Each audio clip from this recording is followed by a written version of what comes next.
ഇന്നിപ്പോ ആ കണ്ണുകൊണ്ട് ഇന്നിപ്പോ അനാവശ്യത്തിലേക്ക് പോകാനാണ് വളരെ ഉഷാറാണ്.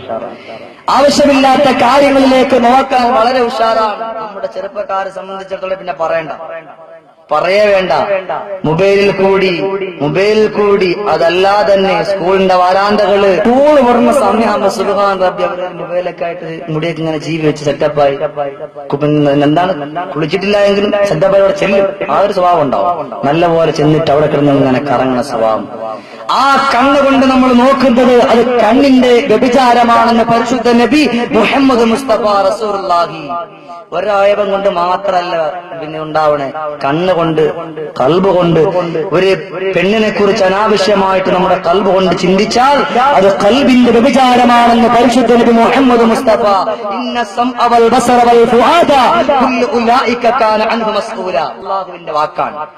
അല്ലാഹുവിന്റെ വാക്കാണ്. ഒരു മനുഷ്യന്റെ വിചാരിക്കുന്ന ഹൃദയത്തെക്കുറിച്ച്, അവന്റെ കണ്ണിനെ കുറിച്ച് ഒക്കെ റബ്ബുൽ ഇസ്സത്തായ തമ്പുരാൻ നാളെ മഹ്ശറാവൻ സഭയിൽ വെച്ച് ചോദ്യം ചോദിക്കുമെന്ന് റബ്ബുൽ ഇസ്സത്തായ തമ്പുരാന്റെ ഖുർആനിൽ കൂടി അടിവരയിട്ടുകൊണ്ട് പറയാണ്. അതുകൊണ്ട് സൂക്ഷിക്കുക. നമ്മുടെ കണ്ണ് പറഞ്ഞാൽ ആ കണ്ണുകൊണ്ട് പോലും അല്ലാഹുവിന് വേണ്ടി ഇബാദത്ത് ചെയ്യണമെന്നാണ് ലോകത്തിന്റെ നേതാവായ നബി മുഹമ്മദ് മുസ്തഫ റസൂലുള്ളാഹി തങ്ങൾ പഠിപ്പിക്കുന്നത്. ഇന്നിപ്പോ അങ്ങനെയാണോ?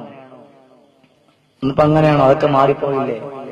ലൈസൽ പറഞ്ഞതും വന്നിടുന്നൊരു ദാഹമാ, നിനക്കുള്ള കണ്ണത് കൊണ്ടതും അത് ഭോഗ്യമാ. കണ്ടാലുടൻ തിരുവാചവും അതിലുണ്ട്, മനുഷ്യന്റെ ഭാഗമാ റോക്കലോ കഴിവുണ്ട്. നിങ്ങൾക്കറിയോ എന്റെ പ്രിയമുള്ള ചെറുപ്പക്കാരോട് ഞാനെന്ന് പറയട്ടെ, അതാ മദീനയിൽ കൂടി സുന്ദരിയായ ഒരു പെണ്ണ് കടന്നു വരികയാ. ആ സുന്ദരിയായ പെണ്ണ് കടന്നു വരുന്ന സമയത്ത് ആ പെണ്ണിന്റെ രണ്ട് കണ്ണ് കാണുമ്പോ കോമളൻ ആ പെണ്ണിന്റെ പുറകെ സഞ്ചരിക്കാൻ തുടങ്ങി. അങ്ങനെ സഞ്ചരിച്ച് കിലോമീറ്ററുകളോളം എത്തിയപ്പോ പെണ്ണവിടെ നിന്ന് ചോദിക്കുകയാണ്, എന്തിനാണ് നീ എന്റെ പിറകെ വരുന്നത് എന്ന് ചോദിക്കുമ്പോഴാ അവിടെന്ന് പറയുന്നത്, അല്ലയോ പെണ്ണേ, നിന്റെ കണ്ണുണ്ടല്ലോ, ആ കണ്ണ് ഞാൻ കണ്ടപ്പോ എനിക്ക് വല്ലാത്ത ഒരാഗ്രഹം നിന്നിൽ തോന്നിപ്പോയി പെണ്ണേ. അതുകൊണ്ട് എന്റെ മനസ്സിൽ ഒരാഗ്രഹമുണ്ട്, അതാ ഞാനും നീയും തമ്മിൽ ശാരീരികമായെന്ന് ബന്ധപ്പെടാ എനിക്ക് വല്ലാത്ത കൊതിയുണ്ട് പെണ്ണേ എന്നവിടെന്ന് പറയുന്ന സമയത്ത്, അല്ലയോ ചെറുപ്പക്കാരാ, നിങ്ങളെവിടെ നിന്നു, ഞാനിതാ വരുന്നു എന്ന് പറഞ്ഞിട്ട് ആ സുന്ദരിയായ പെണ്ണ് ഓടുകയാണ് വീട്ടിന്റെ വത്തളത്തിലേക്ക്. ഇന്നിപ്പോ ആൺകുട്ടികളെ കാണിക്കാൻ വേണ്ടിയിട്ട് ചമന്നൊരുങ്ങിക്കൊണ്ട് സ്കൂളിലേക്ക് പോകുമ്പോ ഔറത്തിന്റെ മിക്കുള്ള ഭാവങ്ങളും തോന്നിട്ട് കൊണ്ടുപോകുന്ന മുസ്ലിം പേരിട്ടെന്റെ പ്രിയപ്പെട്ട സഹോദരി, നിന്റെ പേര് മുസ്ലിമാണ്, സുലൈഖ എന്നാണ്, ആബിദ എന്നാണെന്ന് പറഞ്ഞിട്ട് കാര്യമില്ല. അതുകൊണ്ട് ചിന്തിച്ചോ, നിന്നെ പോലത്തെ ഒരു പെണ്ണാണ് മദീനയിൽ കോരി ഓടുന്നത്.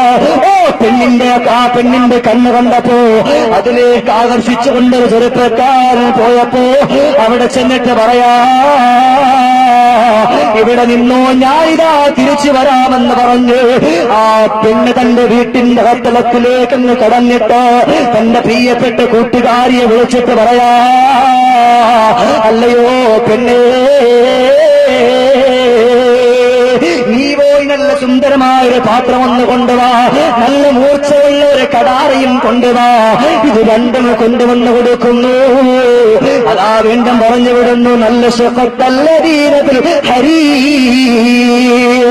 നല്ലൊരു പട്ടും കൂടി കൊണ്ടുവാ പെണ്ണ് എന്ന് പറഞ്ഞുകൊണ്ടാ പ്രിയപ്പെട്ട കൂട്ടുകാരിയെ പറഞ്ഞു വിടുമ്പോ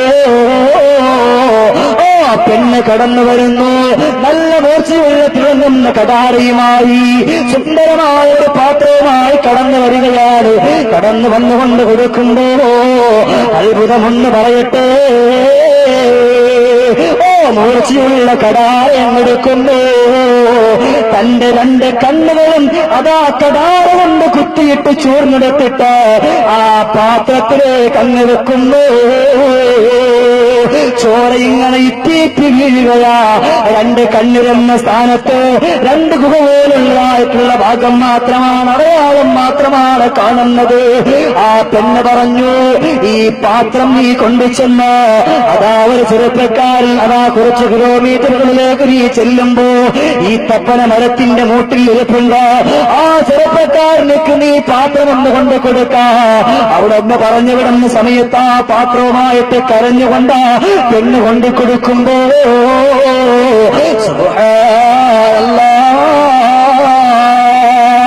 ആ ചെറുപ്പക്കാരൻ ആ പാത്രം മേടിക്കുകയാണ്. പാത്രം മേടിച്ചിട്ട് പറയാണ്, പെണ്ണേ എനിക്ക് നിന്നെയല്ല വേണ്ടത്. കുറച്ചു സമയം മുമ്പ് ഇതിലൊരു സുന്ദരിയായൊരു പെണ്ണ് കടന്നു പോയല്ലോ. ആ പെണ്ണിന്റെ ശരീരത്തിന്റെ മുഴുവൻ ഭാഗവും ഞാൻ കണ്ടിട്ടില്ല എങ്കിലോ പെണ്ണിന്റെ രണ്ട് കണ്ണ് ഞാൻ കണ്ടുപോയല്ലോ. അതുകൊണ്ട് ആ പെണ്ണുമായിട്ട് എനിക്ക് ബന്ധപ്പെടാൻ എനിക്ക് വല്ലാത്ത ആഗ്രഹമുണ്ട്. ആ പെണ്ണിനെയാ എനിക്ക് വേണ്ടതെന്ന് പറയുമ്പോ അവിടെന്ന് പറയുന്നു, ആ പെണ്ണാ നിങ്ങൾക്കത് തന്നു വിട്ടിട്ടുള്ളതെന്ന് പറയുമ്പോ അത് മേടിച്ചുകൊണ്ട് തുറന്നു നോക്കുമ്പോ സുബ്ഹാനല്ലാഹ് യുവാവന്തം വിട്ടണ്ടാളിച്ചു പോയെങ്കില് എന്റെ പ്രിയപ്പെട്ട മുസ്ലിം പെണ്ണേ, ഇന്നതാ നിങ്ങളുടെ മക്കളെ നിങ്ങൾ സ്കൂളിലേക്ക് വിടുമ്പോ ആഡംബരത്തിന്റെ കുത്തൊഴുക്കിൽപ്പെട്ട സിനിമാ താരങ്ങൾ ധരിക്കുന്ന പാട്ടിയാല ചൂട്ടിയാല പോലുള്ള വൃത്തികെട്ട വസ്ത്രങ്ങളുടെ പേരിൽ അടിച്ചിറക്കുന്ന ശരീരത്തിന്റെ തുഴുപ്പും വെടുപ്പുമെല്ലാം എടുത്തറിയിക്കുന്ന വസ്ത്രം മേടിച്ചിട്ട് നിങ്ങളുടെ പ്രിയപ്പെട്ട പുന്നാര പെൺമക്കളെ വെളിയിലേക്ക് ചമഞ്ഞൊരുക്കി വിടുന്ന ഉമ്മ നാളെ തന്നെ പിടിച്ചു നിർത്തോ. ഇത് കണ്ടോ ഒരു പെണ്ണിന്റെ രണ്ട് കണ്ണുകൊണ്ട് ആകർഷിച്ചപ്പോ അവിടെ ആ പെണ്ണിന് അങ്ങനെയുള്ള കണ്ണ് വേണ്ട എന്ന് പറഞ്ഞുകൊണ്ട് ആ കണ്ണങ്ങെടുത്ത് കളഞ്ഞെങ്കില്ല എന്റെ പ്രിയമുള്ളവരെയും നിന്റെ ആൾക്കാർക്ക് പോലെ പറ്റുമോ?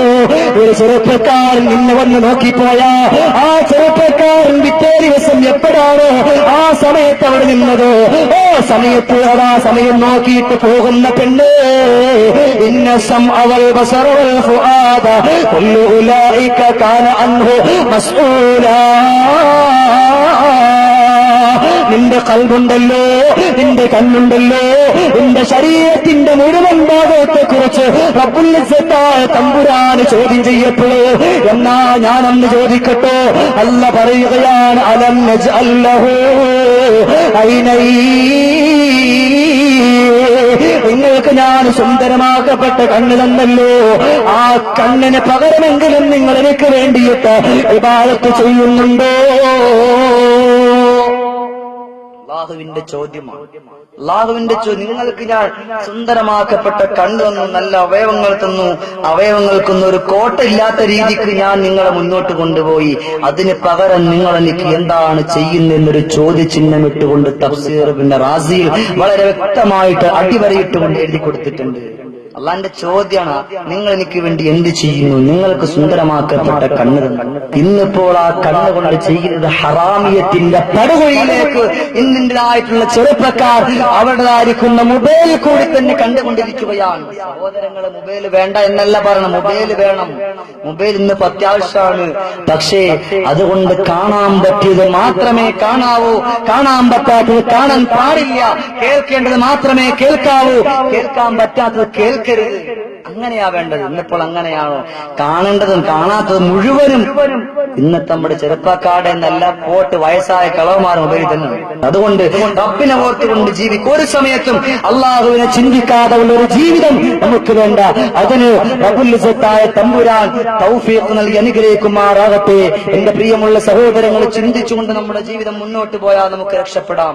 ലോകത്തിന്റെ നേതാവായ ഹബീബായ നബി മുഹമ്മദ് മുസ്തഫ റസൂലുള്ളാഹി സ്വല്ലല്ലാഹു അലൈഹി വസല്ലമ തങ്ങൾ പഠിപ്പിക്കുകയാണ്, അന്നമൻ ഹാഫല അലസ്സലാത്തി അക്രമഹുല്ലാഹു തആല ബിഖംസി ഖിസാൽ.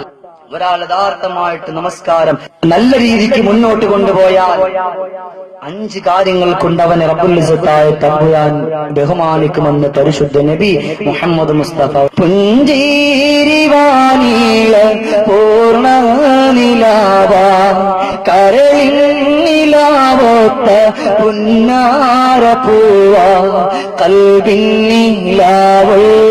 സയ്യിദ് തങ്ങളെ കാണാൻ കൊതിയാണ് മനമിൽ കൽബിന്നിലാവാണ്. നബിതങ്ങളെ കാണണമെന്ന് ആഗ്രഹമുള്ളവർ സ്വലാത്ത് ചൊല്ലട്ടെ എന്ന് ബഹുമാനപ്പെട്ട ഇമാം ബൂസൂരി റഹ്മത്തുള്ളാഹി അലൈഹി പറയും. അല്ലാഹുവിന്റെ റസൂലിനെ കാണാൻ ആഗ്രഹിക്കുന്നവരാരാ?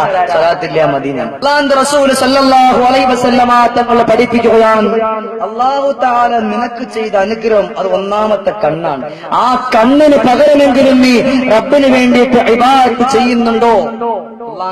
അള്ളാന്റെ ചോദ്യം. എന്നിട്ട് ഹബീബായ റസൂലുള്ളാഹി തങ്ങൾ പറയാണ്, അന്നമൻ ഹാഫള അല സ്വലാത്തി അക്രമഹുല്ലാഹു തആല ബിഖംസ് ഖിസാൽ. ആരെങ്കിലും ഒരാൾ യഥാർത്ഥമായിട്ടുള്ള രീതിയിൽ നല്ലതുപോലെ ഒളവെടുത്ത് കൊണ്ടുവന്നവൻ അള്ളാഹ്ക്ക് വേണ്ടിയിട്ട് നമസ്കരിച്ചാൽ 5 കാര്യങ്ങൾ കൊണ്ട് അവൻ റബ്ബുൽ ഇസ്സത്തായ തമ്പുരാൻ ബഹുമാനിക്കുമെന്ന് ഖാല റസൂലുള്ളാഹി സ്വല്ലല്ലാഹു അലൈഹി വസല്ലം. ഒന്നാമതായിട്ട് പറയാൻ യുർഫഉ അൻഹു ലീഖൽ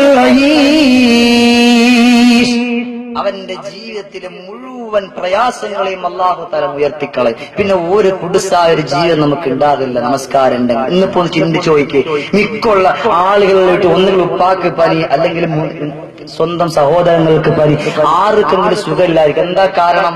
നമസ്കാരമില്ല. നമസ്കാരം ഇല്ലാത്തതിന്റെ ഒരേ ഒരു കാരണം കൊണ്ടാണ് നമ്മുടെ ജീവിതത്തിൽ ഒരുപാട് പ്രയാസങ്ങളും പ്രതിസന്ധികളും നാം ഒക്കെ നേരിടേണ്ടി വരും. എന്നാൽ ഇവിടെ എന്താ പറയുന്നത്?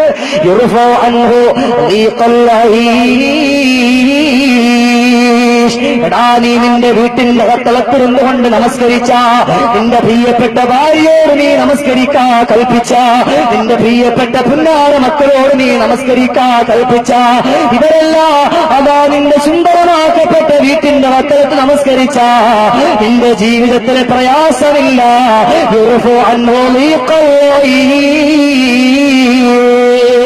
ജീവിതത്തിലെ സകലമായ പ്രയാസങ്ങളെയോ അല്ലാഹു തആല ഉയർത്തിക്കളയുന്നു.